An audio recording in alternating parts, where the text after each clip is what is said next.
यावेळी महाशिवरात्री अनेक शुभ योग निर्माण करत आहे। अशा परिस्थितीत महाशिवरात्रीला जीवनातील आर्थिक अडथळे दूर करण्यासाठी करा हे खास उपाय। दरवर्षी माघ महिन्यातील कृष्ण पक्षाच्या 14व्या दिवशी म्हणजे चतुर्दशीला महाशिवरात्री उत्सव साजरा केला जातो। या दिवशी भगवान शिव आणि माता पार्वतीची पूजा करण्याची प्रथा आहे। या तिथीला महादेव आणि माता पार्वती यांचा विवाह झाला असे मानले जाते, म्हणून याला शिव पार्वतीच्या संगमाचा दिवस असेही म्हणतात। असे मानले जाते की या दिवशी भक्ताने खऱ्या मनाने शिव परिवाराची पूजा केली तर त्याला सुख समृद्धीचा आशीर्वाद मिळतो। याशिवाय व्यक्तीच्या वैवाहिक जीवनातील समस्याही दूर होतात। 1. दरवर्षी माघ महिन्यातील कृष्ण पक्षाच्या 14व्या दिवशी म्हणजे चतुर्दशीला महाशिवरात्री उत्सव साजरा केला जातो। या दिवशी भगवान शिव आणि माता पार्वतीची पूजा करण्याची प्रथा आहे। या तिथीला महादेव आणि माता पार्वती यांचा विवाह झाला असे मानले जाते, म्हणून याला शिव पार्वतीच्या संगमाचा दिवस असेही म्हणतात। असे मानले जाते की या दिवशी भक्ताने खऱ्या मनाने शिव परिवाराची पूजा केली तर त्याला सुख समृद्धीचा आशीर्वाद मिळतो। याशिवाय व्यक्तीच्या वैवाहिक जीवनातील समस्याही दूर होतात। हिंदू दिनदर्शिकेनुसार यावर्षी महाशिवरात्रीचा सण फेब्रुवारी 26 रोजी साजरा केला जाईल।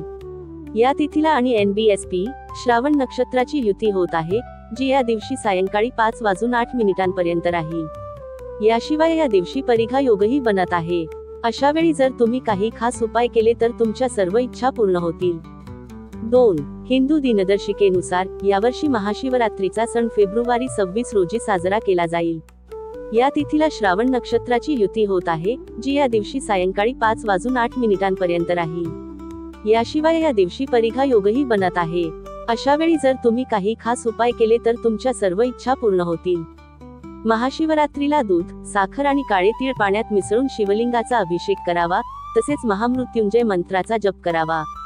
धार्मिक मान्यतेनुसार असे केल्याने तुमच्या सर्व इच्छा पूर्ण होतील। 3. महाशिवरात्रीला दूध, साखर आणि काळे तीळ पाण्यात मिसळून शिवलिंगाचा अभिषेक करावा, तसेच महामृत्युंजय मंत्राचा जप करावा। धार्मिक मान्यतेनुसार असे केल्याने तुमच्या सर्व इच्छा पूर्ण होतील। महाशिवरात्रीच्या दिवशी विधीनुसार शिवलिंगाची पूजा करावी आणि उपवास ठेवावा।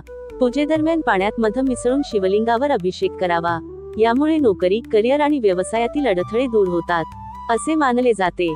4. महाशिवरात्रीच्या दिवशी विधीनुसार शिवलिंगाची पूजा करावी आणि उपवास ठेवावा।